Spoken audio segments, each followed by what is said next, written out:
तुमने शव को अकेला छोड़ा है। अब इसका दंड पूरा गांव भोगेगा। क्या आपने कभी ये सोचने की कोशिश की है कि मृत्यु के बाद शव को कभी अकेला क्यों नहीं छोड़ा जाता?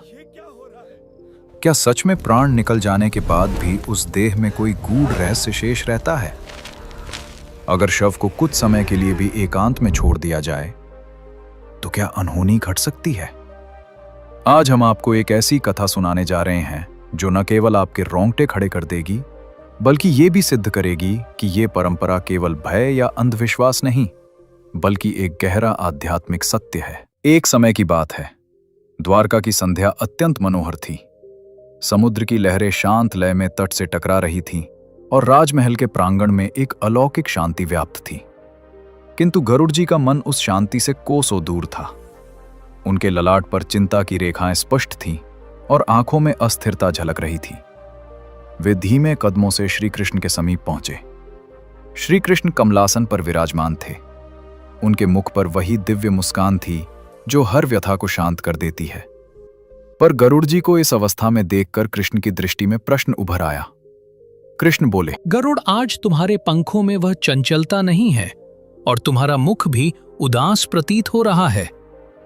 ऐसा क्या है जिसने तुम्हारे मन को इतना व्याकुल कर दिया? गरुड़ जी ने विनम्र स्वर में कहा, प्रभु, मैं भयभीत नहीं हूं, पर एक प्रश्न बार बार मेरे भीतर उठता है। मैं उसे जितना दबाने का प्रयास करता हूं, वो उतना ही प्रबल हो जाता है। कृष्ण मुस्कुराए और बोले, गरुड़, प्रश्न कभी बोझ नहीं होते, वे तो सत्य तक पहुंचने का मार्ग होते हैं। कहो, तुम्हारे मन में क्या है? गरुड़ जी बोले, प्रभु, जब किसी मनुष्य का देहांत हो जाता है तब लोग कहते हैं कि उसके शव को कभी अकेला नहीं छोड़ना चाहिए। पर मैं ये नहीं समझ पाता कि जब प्राण निकल चुके होते हैं तब वो शरीर तो केवल निर्जीव देह रह जाता है, फिर उससे भय क्यों? ये सुनते ही श्री कृष्ण का भाव गंभीर हो गया। उनकी दृष्टि गहन सागर सी स्थिर हो गई। कुछ क्षण मौन रहकर उन्होंने कहा, गरुड़, ये प्रश्न सामान्य नहीं है। मृत्यु के बाद देह तुरंत पूर्ण रूप से शून्य नहीं होती। वह एक संक्रमण की अवस्था में रहती है। उस समय वह एक ऐसा द्वार बन जाती है जो केवल आत्मा के लिए ही नहीं, बल्कि अन्य अदृश्य शक्तियों के लिए भी आकर्षण का केंद्र होती है। गरुड़ जी आश्चर्य से कृष्ण की ओर देखने लगे। वे थोड़ा और समीप आ गए। उन्होंने कहा, प्रभु, क्या आप ये कहना चाहते हैं कि शव मात्र एक निष्क्रिय शरीर नहीं रह जाता? कृष्ण बोले, हाँ गरुड़, देह त्यागने के बाद कुछ समय तक आत्मा उस शरीर से पूर्णतः अलग नहीं होती। यही कारण है कि शास्त्रों में कहा गया है कि शव को कभी एकांत में न छोड़ा जाए, क्योंकि उस समय उत्पन्न होने वाला आकर्षण ऐसी शक्तियों को आमंत्रित कर सकता है जिनका प्रभाव जीवितों पर घातक हो सकता है। गरुड़ जी का हृदय और अधिक बेचैन हो उठा। उनके मन में अनेक प्रश्न उमड़ने लगे। तब श्री कृष्ण ने कहा, यदि तुम इस रहस्य की गहराई को समझना चाहते हो तो मैं तुम्हें एक कथा सुनाऊंगा। एक ऐसी कथा जो इस सत्य को उजागर करेगी और तुम्हारे मन को झकझोर देगी। गरुड़ जी ने श्रद्धा से मस्तक झुका दिया। प्रभु, मैं सुनने को तत्पर हूं, कृपा कर वो कथा सुनाइए। कृष्ण ने आगे कहा, बहुत प्राचीन समय की बात है। गंगा के तट पर एक समृद्ध नगर बसा था। वहां धन वैभव की कोई कमी नहीं थी। लोग धर्म का आडंबर तो करते थे, परंतु धीरे धीरे उनके भीतर लालच और स्वार्थ घर करने लगा था। बाहर से धार्मिकता थी, पर भीतर कर्मों की शुद्धता लुप्त हो चुकी थी। गरुड़ जी ध्यानपूर्वक सुन रहे थे। कृष्ण बोले, उसी नगर में एक अत्यंत धनी व्यापारी रहता था। उसने जीवन भर केवल संपत्ति बटोरी, सोना, चांदी, भूमि, किंतु धर्म और करुणा से उसका कोई नाता नहीं था। और फिर एक दिन अचानक रोग ने उसे जकड़ लिया। वैद्य बुलाए गए, मंत्र पढ़े गए, परंतु समय आ चुका था। उसका प्राण धीरे धीरे शरीर से विदा लेने लगा। नगर में शोक की लहर दौड़ गई। व्यापारी प्रतिष्ठित था। उसके देहांत के साथ ही उसके घर के बाहर लोगों की भीड़ लग गई। विलाप गूंजने लगा। किसी को विश्वास नहीं हो रहा था कि इतना धनवान व्यक्ति भी मृत्यु से नहीं बच सका। कृष्ण बोले, अंतिम संस्कार की तैयारियां होने लगीं। श्मशान जाने की व्यवस्था की जा रही थी। किंतु गरुड़, उसी रात एक भूल हो गई। एक ऐसी भूल जिसने पूरे नगर को संकट में डाल दिया। गरुड़ जी ने पूछा, कौन सी भूल प्रभु? कृष्ण ने कहा, व्यापारी का शव रात्रि में अकेला छोड़ दिया गया। लोग थक चुके थे, शोक और विलाप से सब टूट चुके थे। उन्होंने ये सोचकर शव को एक कक्ष में रख दिया कि प्रातः अंतिम संस्कार कर लिया जाएगा, और सब विश्राम करने चले गए। वो आधी रात का समय था। आकाश में काले बादल घिराए थे और वातावरण में अजीब सी बेचैनी फैल चुकी थी। अचानक पूरे नगर में ठंडी सिहरन पैदा करने वाली हवा चलने लगी। जिस कक्ष में व्यापारी का शव रखा था, वहां जल रहे दीपक एक एक करके बुझने लगे। कुछ ही क्षणों में पूरा कमरा घोर अंधकार में डूब गया। उस अंधकार के बीच व्यापारी का शव निःशब्द और अकेला पड़ा रहा। कक्ष का सन्नाटा इतना गहरा था कि बाहर पेड़ों की हल्की सरसराहट भी भयावह प्रतीत हो रही थी। तभी उधर से गुजर रहे एक पहरेदार की दृष्टि उस कमरे पर पड़ी। उसने देखा कि जिस पलंग पर शव रखा था, उसके चारों ओर हल्की सी धुंध फैलने लगी है। वो धुंध सामान्य धुएं जैसी नहीं थी, उसमें अजीब सी ठंड और भारीपन था। पहरेदार वहीं ठिठक गया। उसका शरीर कांपने लगा और सांसें अनियंत्रित हो गईं। तभी उसने देखा, शव की बंद पलकों में हल्का सा कंपन हुआ और चेहरे पर किसी गहरी डरावनी छाया का आभास हुआ। कृष्ण जी बोले, गरुड़, जब प्रातः लोगों ने व्यापारी का शव देखा तो सबके रोंगटे खड़े हो गए। उसकी आंखें खुली थीं और चेहरे पर एक विचित्र सी मुस्कान जमी हुई थी। परिवार के लोग चीख पड़े और नगरवासी भय से पीछे हट गए। ऐसा दृश्य उन्होंने कभी नहीं देखा था। लोग आपस में धीमे स्वर में बातें करने लगे। तभी नगर का वही पहरेदार आगे आया। उसका चेहरा पीला पड़ चुका था और आंखों में भय साफ झलक रहा था। पहरेदार कांपती आवाज में बोला, मैंने सब देखा है।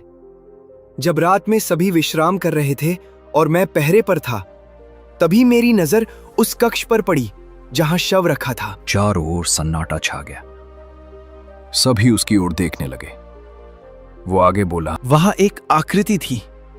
उसका आकार मनुष्य जैसा था, लेकिन उसके पैर जमीन को छू नहीं रहे थे। उसकी आंखें जलते अंगारों की तरह लाल थीं। भीड़ में खलबली मच गई। किसी ने कहा, यह तुम्हारा भ्रम रहा होगा, लेकिन पहरेदार ने हाथ उठाकर सबको शांत किया। वो बोला, नहीं, ये भ्रम नहीं था। मैंने अपनी आंखों से देखा। वो छाया धीरे धीरे शव के पास झुकी और फिर उस देह में विलीन हो गई। ये सुनते ही स्त्रियां रोने लगी। बच्चे भय से अपने माता पिता से लिपट गए। पूरे नगर में सिहरन दौड़ गई। कोई कहने लगा, शव को तुरंत शमशान ले चलो, तो कोई बोला, अब इसमें कोई प्रेत बस चुका है। कृष्ण जी ने कहा, गरुड़, अब नगर का भय कई गुना बढ़ चुका था। लोगों को लगने लगा कि वो शव अब साधारण नहीं रहा, वो किसी अदृश्य शक्ति का निवास बन चुका था। गरुड़ जी ने व्याकुल होकर पूछा, प्रभु, क्या सचमुच उस छाया ने उस देह को अपना बना लिया था? कृष्ण जी ने गंभीर स्वर में कहा, हां गरुड़, यही कारण था कि उस रात के बाद नगर में विचित्र घटनाओं की श्रृंखला आरंभ हो गई। ऐसी घटनाएं जिन्होंने पूरे नगर को भय और संकट में डाल दिया। कृष्ण जी बोले, गरुड़, उस व्यापारी की देह अब सामान्य नहीं रही थी। उसमें एक अदृश्य छाया ने अपना स्थान बना लिया था, और जब किसी शरीर में ऐसी शक्ति प्रवेश कर जाती है तो उसका प्रभाव केवल उसी देह तक सीमित नहीं रहता, उसकी छाया पूरे नगर पर फैलने लगती है। उस दिन के बाद से नगर का वातावरण बदलने लगा। रात के सन्नाटे में बच्चों के रोने की आवाजें सुनाई देने लगी, जबकि वे गहरी नींद में होते। घरों के कोनों से अजीब सी फुसफुसाहट गूंजती, मानो कोई अनदेखी जुबान मंत्रों का जाप कर रही हो। कुओं से अचानक हंसी जैसी आवाजें आने लगीं और आंगन में जलते दीपक बिना हवा के ही बुझ जाते। लोग भय के कारण घरों से बाहर निकलने से बचने लगे। व्यापारी के परिवार ने निश्चय किया कि शव को शीघ्र ही श्मशान ले जाया जाए। शव को चिता पर रखा गया, अग्नि प्रज्वलित की गई, पर आश्चर्यजनक रूप से हर बार आग अपने आप बुझ जाती। एक बार नहीं, 2 बार नहीं, 3 बार प्रयास किया गया और तीनों बार वही हुआ। लोगों के चेहरे पर भय साफ झलकने लगा। गरुड़ जी ने विस्मय से पूछा, प्रभु, अग्नि ने शव को क्यों स्वीकार नहीं किया? क्या वो छाया अग्नि को भी रोक रही थी? कृष्ण जी बोले, हाँ गरुड़, जब कोई प्रेत किसी देह को अपना आधार बना लेता है तो वो शक्ति उस शरीर को तब तक नहीं छोड़ती जब तक उसे नियंत्रित करने वाला कोई साधन ना आ जाए। अब नगर में भय और भी गहराता चला गया। लोग धीमे स्वर में कहने लगे, ये शव अब साधारण नहीं रहा, इसमें किसी प्रेत का वास है। इसके बाद घटनाएं और भयावह होने लगी। कभी किसी के आंगन में बर्तन अपने आप गिर जाते, कभी छत से पांवों की आहट सुनाई देती जबकि ऊपर कोई ना होता। स्त्रियां बताने लगीं कि रात में किसी ने उनके कानों के पास अजीब शब्द फुसफुसाए। बच्चे डर के मारे मां की गोद में सिमट जाते और रोते रहते। धीरे धीरे नगर में रोग फैलने लगे। बिना किसी स्पष्ट कारण के लोग बीमार पड़ने लगे। वैद्य और चिकित्सक हैरान थे कि अचानक पूरे नगर में ज्वर और दुर्बलता क्यों फैल रही है। कृष्ण जी बोले, गरुड़, तब लोगों को यह समझ में आने लगा कि ये सब उसी शव और उसमें समाई छाया का परिणाम है। नगर के मुखिया ने सभा बुलाई। भय से कांपते हुए लोग बोले, इस संकट से केवल कोई साधक ही हमें बचा सकता है, कोई ऐसा जो प्रेत विद्या को जानता हो। गरुड़ जी ने अधीर स्वर में पूछा, प्रभु, क्या तब किसी तांत्रिक को बुलाया गया? कृष्ण जी ने गंभीरता से सिर हिलाया। हां गरुड़, भय इस हद तक बढ़ चुका था कि नगरवासियों ने एक वृद्ध तांत्रिक को बुलाने का निर्णय लिया। लेकिन जो वो कहने वाला था उसने सबके हृदय दहला दिए। कृष्ण जी बोले, गरुड़, हर घर में अशांति थी। शव अग्नि को स्वीकार नहीं कर रहा था। तब सभी को समझ आ गया कि ये कोई साधारण घटना नहीं। नगर के मुखिया ने कहा, अब हमें किसी सिद्ध साधक की शरण लेनी होगी। सभी ने सहमति में सिर हिलाया। तत्काल संदेशवाहक को पास के गांव भेजा गया, जहां एक वृद्ध तांत्रिक गहन तपस्या में लीन रहता था। उसका नाम था भैरवनाथ। कहा जाता था कि वो जन्म से ही प्रेत विद्या का ज्ञाता था। जिन कार्यों को लोग असंभव मानते थे, उन्हें वो अपने मंत्र और साधना से साध लेता था। संध्या ढलते ढलते जब नगर पर अंधकार उतरने लगा, तभी नगर द्वार से वो वृद्ध तांत्रिक भीतर प्रवेश करता दिखाई दिया। उसके लंबे जटाजूट बाल, माथे पर भभूत की गहरी रेखा और हाथ में धारण किया त्रिशूल देखकर लोग सिहर उठे। उसकी आंखें लाल थीं, पर उनमें गहन ज्ञान और अडिग साहस स्पष्ट झलक रहा था। लोग उसे घेर कर रोते हुए बोले, महाराज, नगर पर भारी संकट है। शव पर प्रेत का अधिकार हो गया है। अग्नि भी उसे स्वीकार नहीं कर रही। कृपा कर हमें बचाइए। भैरवनाथ ने गंभीर स्वर में कहा, मैं सब जानता हूं। जिस क्षण शव को अकेला छोड़ा गया, उसी क्षण उस पर प्रेत का अधिकार हो गया। अब ये केवल मृत देह नहीं रही, ये एक पात्र बन चुकी है, प्रेत का पात्र। ये सुनते ही नगरवासियों की सांसें मानो थम गईं। गरुड़ जी ने बीच में पूछा, प्रभु, क्या तांत्रिक ने तभी अनुष्ठान आरंभ कर दिया? कृष्ण जी बोले, नहीं गरुड़, उससे पहले उसने सबको चेतावनी दी। भैरवनाथ ने कठोर स्वर में कहा, तुम्हारी लापरवाही ने इस संकट को जन्म दिया है। जब शव को अकेला छोड़ दिया जाता है, तब वह एक खाली घर बन जाता है और खाली घर पर प्रेत अपना अधिकार जमा लेता है। अब इसे हटाना सरल नहीं है। ये प्रेत अत्यंत बलशाली है, क्योंकि यह उस लोभी व्यापारी की अधूरी इच्छाओं से पोषित हो रहा है। ये सुनते ही लोगों की आंखों से आंसू बहने लगे। व्यापारी के परिजन तांत्रिक के चरणों में गिर पड़े। कांपती आवाज में वे बोले, स्वामी, जो भी करना पड़े कीजिए, बस हमारे नगर को इस संकट से मुक्त कर दीजिए। भैरवनाथ ने बिना कोई उत्तर दिए मंत्रोच्चार आरंभ कर दिया। जैसे ही मंत्र गूंजे, हवा अचानक भारी हो गई। वातावरण में एक अजीब सी तीखी गंध फैलने लगी। पास रखे दीपक कांपने लगे, उनकी लौ डगमगाने लगी। तांत्रिक ने शव के समीप त्रिशूल भूमि में गाड़ा और ऊंचे स्वर में प्रेतोद्धार मंत्रों का उच्चारण करने लगा। और तभी वो घटित हुआ जिसकी किसी ने कल्पना तक नहीं की थी। जो शव अब तक निश्चल पड़ा था, वो अचानक हल्का सा कांपा। उसकी गर्दन धीरे धीरे एक ओर मुड़ गई और होठों से कराह जैसी अस्पष्ट ध्वनि निकली। ये दृश्य देखते ही लोग चीखते हुए पीछे हट गए। स्त्रियां भय से चिल्लाने लगी। भैरवनाथ की आंखें बंद थीं, पर उसका मंत्रोच्चार और अधिक तीव्र हो गया। उसी क्षण शव की आंखें एकाएक पूरी तरह खुल गईं। उनमें ऐसी भयावह चमक थी जिसे देखकर लोगों की रूह कांप उठी। कृष्ण जी ने गंभीर स्वर में कहा। गरुड़, उसी क्षण नगरवासियों को समझ आ गया कि यह अब केवल मृत व्यापारी का शरीर नहीं रहा, यह एक प्रेत का आश्रय बन चुका था, और यह शक्ति इतनी सरलता से जाने वाली नहीं थी। कृष्ण जी बोले, गरुड़, जैसे जैसे शव हिलने लगा और उसकी आंखों से अजीब चमक फूटने लगी, नगरवासी भय से पागल से हो उठे। सब तांत्रिक के पीछे छिप गए, पर भैरवनाथ अडिग खड़ा रहा। उसकी गूंजती आवाज वातावरण को चीर रही थी, ओम क्षौं प्रेताय नमः, और उसके त्रिशूल से मानो चिंगारियां निकल रही थीं। अचानक शव एक झटके के साथ बैठ गया। उसकी गर्दन टेढ़े कोण पर घूम गई और होठों से टूटी फूटी आवाज निकली, मेरा धन। यह सुनते ही लोग चीख पड़े। स्त्रियां आंखें बंद कर रोने लगीं, बच्चे अपनी मांओं से लिपट गए।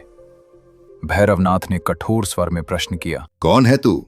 इस देह को क्यों नहीं छोड़ता?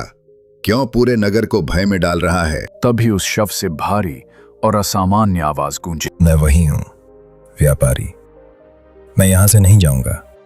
मैंने जीवन भर धन कमाया और मैं उसे छोड़ने को तैयार नहीं। गरुड़ जी ने विस्मय से पूछा, प्रभु, क्या उस व्यापारी की आत्मा ही इस शव में बंधी हुई थी? कृष्ण जी बोले, हां गरुड़, जब आत्मा जीवन में अपनी इच्छाओं से मुक्त नहीं हो पाती तो मृत्यु के बाद भी उसका बंधन नहीं टूटता।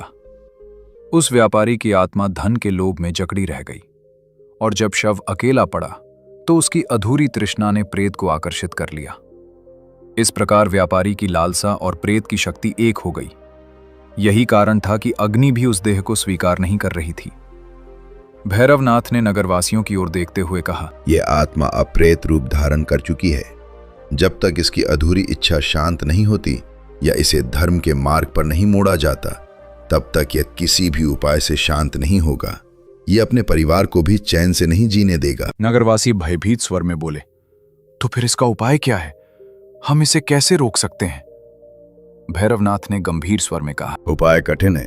आज की रात किसी को इस शव के पास बैठकर पहरा देना होगा। किसी साहसी को इसके सामने बैठकर इसकी परीक्षा सहनी होगी। यदि वो परीक्षा में टिक गया तो नगर बच जाएगा, और यदि वो टूट गया तो ये प्रेत पूरे परिवार और नगर को अपने अंधकार में समेट लेगा। यह सुनते ही लोगों की आंखें फैल गईं। कौन ऐसी भयानक रात मृत देह के पास बिताने का साहस कर सकता था? पूरा नगर सन्नाटे में डूब गया। सब एक दूसरे की ओर देखने लगे, पर कोई भी आगे नहीं बढ़ा। कृष्ण जी ने धीमे स्वर में कहा, गरुड़, उसी क्षण व्यापारी के परिवार को यह बोध हुआ कि इस संकट से मुक्ति बिना बलिदान के संभव नहीं है। और यह बलिदान कौन देगा? यह निर्णय पूरे नगर को हिला देने वाला था। कृष्ण जी बोले, गरुड़, जब तांत्रिक ने स्पष्ट कहा कि पूरी रात शव के पास किसी को जागना होगा, तो नगर सहम उठा। हर कोई नजरें चुराने लगा। व्यापारी के परिवारजन फूट फूट कर रोने लगे। उसकी पत्नी करुण स्वर में बोली, हमारा क्या अपराध है? हमने तो कभी किसी का अनिष्ट नहीं किया, फिर ये विपत्ति हम पर क्यों? भैरवनाथ ने कठोर स्वर में उत्तर दिया, दोष तुम्हारा नहीं, तुम्हारे पति की अधूरी इच्छाओं का है। पर अब यह संकट केवल तुम्हारे घर तक सीमित नहीं रहा। यदि आज रात कोई पहरा नहीं देगा तो प्रेत और भी बलशाली हो जाएगा। तब इसे रोक पाना असंभव होगा। गरुड़ जी ने गहरी चिंता के साथ पूछा, प्रभु, फिर क्या हुआ? क्या किसी ने साहस दिखाया? कृष्ण जी ने सिर झुकाया और बोले, गरुड़, उसी क्षण व्यापारी का पुत्र आगे आया। उसका चेहरा भय से पीला था, पर आंखों में दृढ़ निश्चय झलक रहा था। कांपती आवाज में उसने कहा, यदि मेरे पिता की आत्मा को मुक्ति तभी मिलेगी जब कोई इस देह के पास पूरी रात जागे, तो मैं तैयार हूं। मैं अपने पिता को अकेला नहीं छोड़ूंगा। नगर के सभी लोग उस युवक की ओर देखने लगे। कोई रो पड़ा, कोई आगे बढ़कर उसे रोकने लगा। तभी व्यापारी की पत्नी चीख उठी, नहीं बेटा, मत जाओ। वह देह अब तुम्हारे पिता की नहीं रही, वह किसी और शक्ति का निवास बन चुकी है। पर पुत्र ने शांत स्वर में मां के आंसू पोंछे और कहा, मां, यदि आज मैं पीछे हट गया तो केवल हमारा परिवार ही नहीं, पूरा नगर नष्ट हो जाएगा। पिता का सच्चा अपमान यही होगा कि उनका पुत्र भय के कारण कर्तव्य से भाग जाए। भैरवनाथ ने उसके कंधे पर हाथ रखा और गंभीर स्वर में कहा, स्मरण रखना, भय हर पल तुम्हारी परीक्षा लेगा। वह शक्ति तुम्हारे मन को भ्रमित करेगी, तुम्हें तोड़ने का प्रयास करेगी। पर यदि तुम ईश्वर का नाम स्मरण करते हुए स्थिर रहे तो वही नाम तुम्हारी रक्षा करेगा और नगर की भी। रात गहरा गई। शव के पास एक दीपक प्रज्वलित किया गया। नगरवासी दूर खड़े होकर ये दृश्य देख रहे थे, पर कोई पास आने का साहस नहीं कर सका। व्यापारी का पुत्र अकेला उस शव के समीप बैठ गया। उसकी आंखों में भय स्पष्ट था, लेकिन होठों पर निरंतर भगवान का नाम। समय धीरे धीरे बीतता गया। आधी रात का पहर आया। तभी अचानक कक्ष में ठंडी हवा का तेज झोंका आया। दीपक की लौ कांपने लगी और फिर शव ने धीरे धीरे अपनी गर्दन उठाई। उसकी आंखों में विचित्र चमक थी, होंठ हिले और एक भारी भयावह स्वर गूंजा, पुत्र। बाहर खड़ी स्त्रियां चीख पड़ी। नगरवासी सिहर कर पीछे हट गए, पर वह युवक वहीं बैठा रहा, कांपता हुआ, शव की ओर देखता हुआ।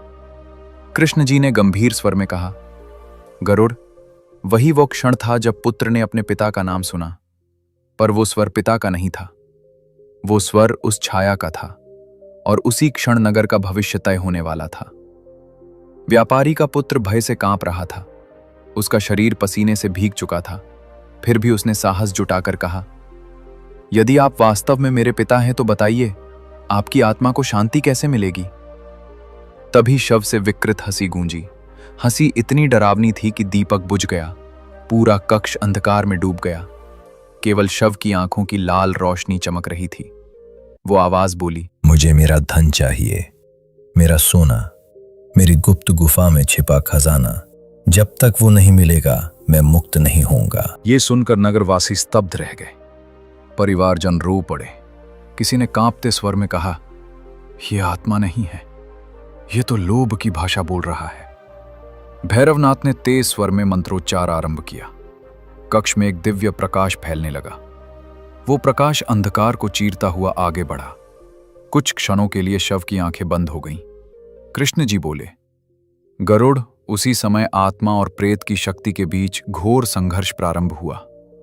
आत्मा मुक्ति चाहती थी, पर लोभ ने उसे जकड़ रखा था, और जहां लोभ होता है वहां प्रेत को अधिकार मिल जाता है।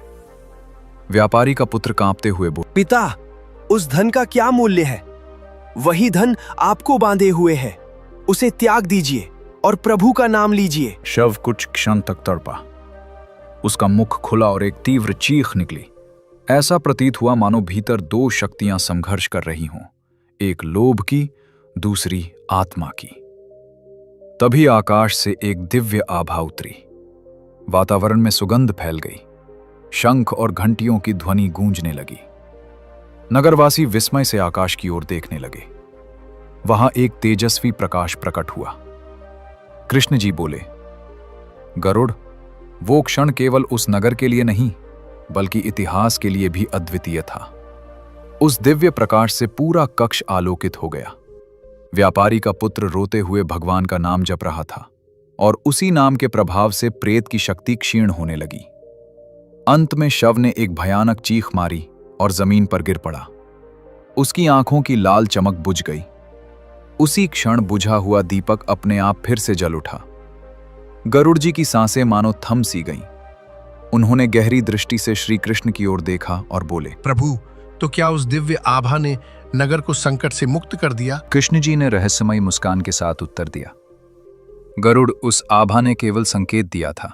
वो पूर्ण समाधान नहीं थी। असली परीक्षा अभिशेष थी, क्योंकि आत्मा का बंधन पूरी तरह टूटा नहीं था, और जब तक वो बंधन बना रहता है तब तक वास्तविक शांति संभव नहीं होती। कृष्ण जी आगे बोले, गरुड़, दिव्य प्रकाश के प्रकट होते ही प्रेत की शक्ति अवश्य क्षीण पड़ गई थी। शव शांत पड़ा था, पर नगरवासियों के मन से भय अभी गया नहीं था। व्यापारी का पुत्र आंसुओं के बीच प्रभु का नाम जप रहा था। उसी क्षण यह आवश्यक हो गया कि नगर को यह सत्य समझाया जाए कि शव को अकेला क्यों नहीं छोड़ा जाता। गरुड़ जी ने जिज्ञासा से पूछा, प्रभु, वो कौन सा सत्य है? कृष्ण जी का स्वर गंभीर हो गया, गरुड़, जब किसी प्राणी का प्राण निकलता है तब उसका शरीर केवल निर्जीव मिट्टी नहीं बन जाता। उस समय आत्मा और देह के बीच एक सूक्ष्म संबंध बना रहता है। यह संबंध अत्यंत नाजुक होता है, पर तुरंत समाप्त नहीं होता। उसी अवस्था में शव एक ऐसे द्वार में परिवर्तित हो जाता है जो अदृश्य लोक की शक्तियों को आकर्षित करता है। यह सुनकर गरुड़ जी की आंखें विस्मय से फैल गईं।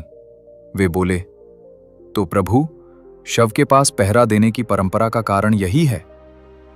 कृष्ण जी ने सिर हिलाकर कहा, हां गरुड़, जब शव को अकेला छोड़ दिया जाता है तब वो शून्यता में चला जाता है, और शून्य कभी रिक्त नहीं रहता। उसे भरने के लिए प्रेत, पिशाच और नकारात्मक शक्तियां आकर्षित होती हैं। वे उस देह को अपना आश्रय बना लेती हैं। इसी कारण शास्त्रों ने स्पष्ट कहा है, शव को कभी अकेला मत छोड़ो। कृष्ण जी ने आगे कहा, गरुड़, मृत्यु के बाद आत्मा कुछ समय तक अपने आसपास ही रहती है। वो तभी सुरक्षित और शांत रहती है जब उसके चारों ओर भजन, मंत्र और धर्म का वातावरण हो। दीपक का प्रकाश और मंत्रों की ध्वनि आत्मा को मार्ग दिखाते हैं। लेकिन यदि शव अंधकार में, एकांत में पड़ा हो तो आत्मा असुरक्षित हो जाती है, और तभी नकारात्मक शक्तियां उसे अपने वश में करने का प्रयास करती हैं। गरुड़ जी ने भय और जिज्ञासा के साथ पूछा, प्रभु, तो क्या हर शव के साथ ऐसा खतरा बना रहता है? कृष्ण जी ने शांत स्वर में उत्तर दिया, हर बार नहीं गरुड़। जिन आत्माओं के कर्म शुद्ध होते हैं, जो धर्म और सत्य के मार्ग पर जीवन बिताती हैं, वे शीघ्र ही परमात्मा की ओर अग्रसर हो जाती हैं। परंतु जो आत्माएं लोभ, मोह और अधूरी इच्छाओं से जकड़ी रहती हैं, उनका बंधन नहीं टूट पाता। ऐसी ही आत्माएं प्रेत शक्तियों के लिए सबसे बड़ा आकर्षण बनती हैं। अब नगरवासी सब कुछ समझ चुके थे। व्यापारी का लोभ ही उसकी आत्मा को बांधे हुए था, और शव को अकेला छोड़ देने की भूल ने प्रेत को प्रवेश का अवसर दे दिया था। कृष्ण जी ने निष्कर्ष स्वर में कहा, गरुड़, यही परम सत्य है। शव केवल मिट्टी का ढेर नहीं होता, वो एक सेतु होता है, इस लोक और अदृश्य लोक के बीच का सेतु। जब तक उस सेतु की रक्षा न की जाए, तब तक कोई भी नकारात्मक शक्ति उस पर अधिकार कर सकती है। इसलिए शास्त्रों ने आदेश दिया है, शव को अकेला मत छोड़ो। दीपक और मंत्र वही ढाल हैं जो आत्मा की रक्षा करते हैं और उसे शांति के मार्ग पर ले जाते हैं। गरुड़ जी का हृदय भावनाओं से भर उठा। उन्होंने श्रद्धा से हाथ जोड़ते हुए कहा, प्रभु, आज मेरी आंखें खुल गईं। जिसे मैं केवल परंपरा और अंधविश्वास समझता था, वो तो एक अत्यंत गूढ़ और गहन सत्य निकला। श्री कृष्ण ने सौम्य मुस्कान के साथ उत्तर दिया, गरुड़, सत्य कभी अंधविश्वास नहीं होता। वो केवल तब तक रहस्य लगता है जब तक मनुष्य उसे समझ नहीं लेता, और आज तुमने उस रहस्य को पहचान लिया।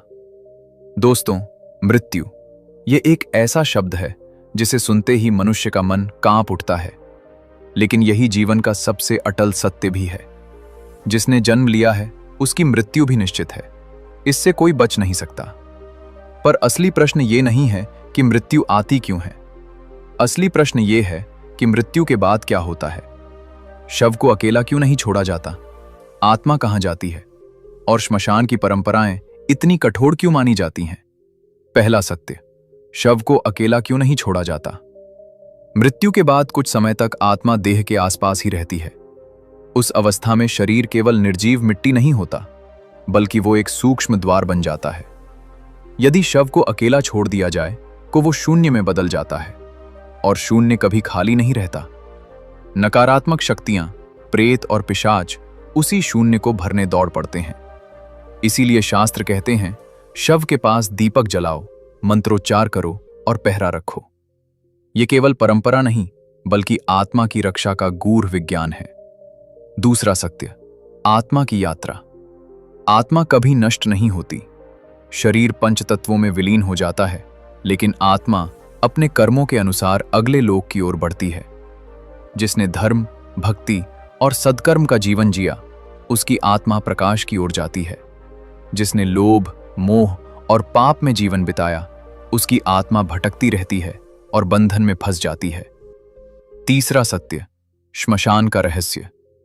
श्मशान केवल शव जलाने का स्थान नहीं है, वो आत्मा की अंतिम यात्रा का द्वार है। वहां जलता दीपक आत्मा को मार्ग दिखाता है। मंत्रोच्चार आत्मा को शक्ति देता है और नकारात्मक शक्तियों को दूर रखता है।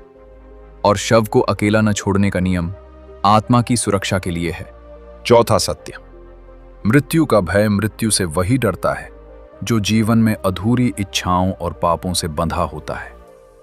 जिसने धर्म का पालन किया, दूसरों की भलाई की और प्रभु का स्मरण किया, उसके लिए मृत्यु भय नहीं बल्कि एक नई यात्रा की शुरुआत होती है। जैसे पुराने वस्त्र त्याग कर नया धारण किया जाता है, वैसे ही आत्मा देह बदलती है। 5वां सत्य, प्रेत क्यों बनते हैं? जब मनुष्य लोभ, मोह और अपूर्ण इच्छाओं के साथ मरता है, तब उसकी आत्मा मुक्त नहीं हो पाती, वो संसार से चिपकी रह जाती है। ऐसी ही आत्माएं प्रेत रूप धारण करती हैं। इसलिए जीवन में संतोष, धर्म और सच्चाई ही सबसे बड़ा कवच है। दोस्तों, ये थी वो रहस्यमयी कथा और उसके पीछे छिपा गूढ़ सत्य। अब आप समझ गए होंगे कि शव को अकेला क्यों नहीं छोड़ा जाता और मृत्यु वास्तव में हमें क्या संदेश देती है। अगर आपको यह कथा ज्ञानवर्धक और विचार करने पर मजबूर करने वाली लगी हो तो वीडियो को लाइक जरूर करें। अपनी राय और प्रश्न कमेंट में लिखिए। और यदि आप भी श्री कृष्ण से प्रेम करते हैं तो कमेंट बॉक्स में एक साथ लिखिए, जय श्री कृष्ण। ऐसे ही रहस्यमयी, आध्यात्मिक और गूढ़ ज्ञान से भरे वीडियो पाने के लिए हमारे चैनल को सब्सक्राइब करना न भूलें और बेल आइकन दबाइए ताकि हर नया वीडियो सबसे पहले आप तक पहुंचे।